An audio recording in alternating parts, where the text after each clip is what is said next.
अगरने जिला के रूप में बनाऊं। मेरे पास में कुछ पावर नहीं है, लेकिन उसके बावजूद भी मैंने सोचा पार्टी राष्ट्रीय जनता दल नफरत की बात नहीं करती है, राम रहीम में सामंजस्य की बात करती है। जिसमें हम लोगों ने सीखा है कि अपने पूर्वजों के इतिहास को याद करो।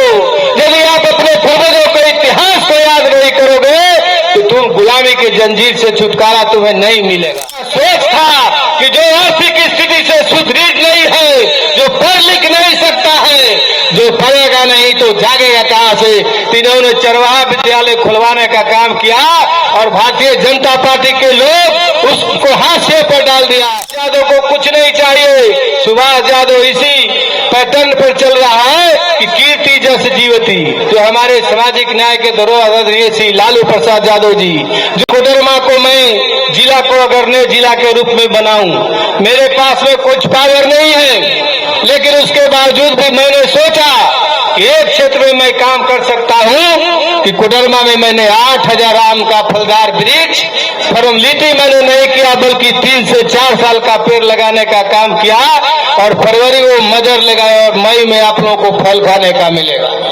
उसके बाद मैंने चाहे हिंदू हो मुस्लिम हो किसी लोगों का त्योहार हो, मैंने सभी लोगों को सम्मान देने का काम किया। इसलिए कि हमारी पार्टी राष्ट्रीय जनता दल नफरत की बात नहीं करती है, राम रहीम में सामंजस्य की बात करती है और एकता की बात करती है। और हमारे लालू जी से हम लोगों ने सीखा है कि अपने पूर्वजों के इतिहास को याद करो। यदि आप अपने पूर्वजों के इतिहास को याद नहीं करोगे तो तुम गुलामी के जंजीर से छुटकारा तुम्हें नहीं मिलेगा।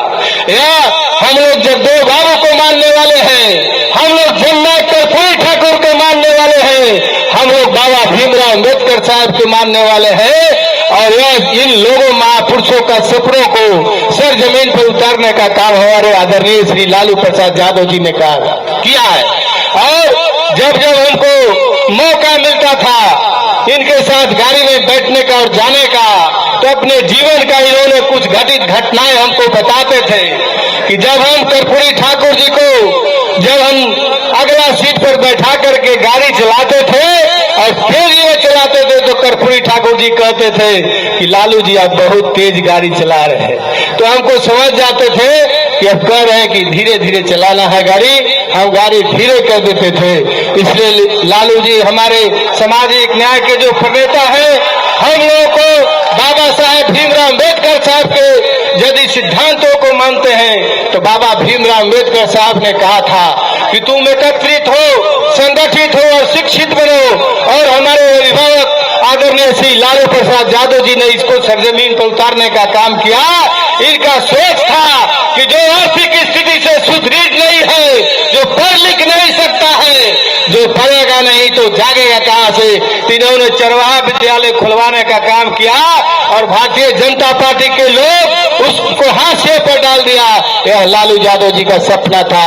यदि भीमराव अम्बेडकर साहब को मानते हैं, लोहिया को मानते हैं, जननायक कर्पूरी ठाकुर जी को मानते हैं और भीमराव अम्बेडकर साहब को मानते हैं और अपने नेता आदरणीय श्री लालू प्रसाद यादव जी को मानते हैं, तो सामाजिक हाथ को न्याय को मजबूत करिए और कोडरमा से मुझे अपने बेटा के रूप में चुनकर भेजिए। मैं हमेशा आपका हक हकूक और मान सम्मान और सर उठाकर जीने की तालीम की बात करता रहूंगा।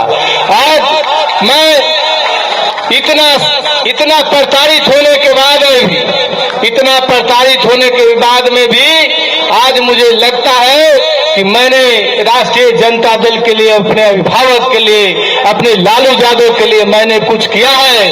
कि जब मुझे सुबह में इनका फोन आया कि हम सुभाष आ रहे हैं 10 बजे आ जाएंगे, उसके बाद में फिर कार्यालय से फोन आया कि जब हेलीकॉप्टर उड़ान भर रही थी, हेलीकॉप्टर खराब हो गया तो मैं मायूस हो गया और मुझे हिम्मत नहीं जुटा पाए कि इस परिस्थिति में इनको मैं कैसे कहूं कि आप रोड से आइए। लेकिन वहां से तुरंत खबर आया कि आदरणीय श्री लालू प्रसाद यादव जी कोरमा का प्यार और स्नेह और सुभाष को का प्रेम यहाँ खींच करके पैदल लाया है। इसलिए मैं कोडरमा की जनता के तरफ से मैं आपको बहुत बहुत धन्यवाद देता हूं। और सामाजिक न्याय के दौर को मैं आज आपको बता देना चाहता हूं, सुभाष यादव को कुछ नहीं चाहिए।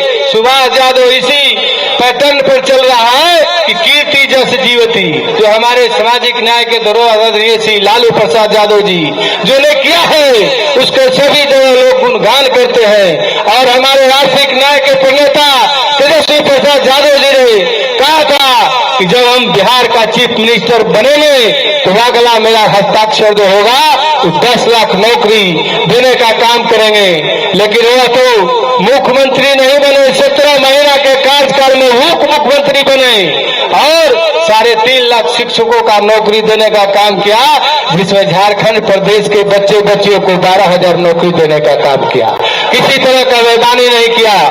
तो मुझे कुछ नहीं चाहिए, मैं एक इतिहास बनाना चाहता हूं। जिस तरह से हमारे महापुरुषों ने, हमारे नेता ने इतिहास बनाया, तो मैं भी उसी तरह से एक इतिहास बनाना चाहता हूं। आप लोग को भी मैं कहना चाहता हूं कि अपने पूर्वजों के इतिहास को पढ़ो और जब जब आपको फुर्सत का क्षण पड़े तो आप इतिहास लिखो कि आने वाला जनरेशन भी तुम्हारा इतिहास को पढ़ेगा। और मैं एक बात जरूर कहना चाहता हूं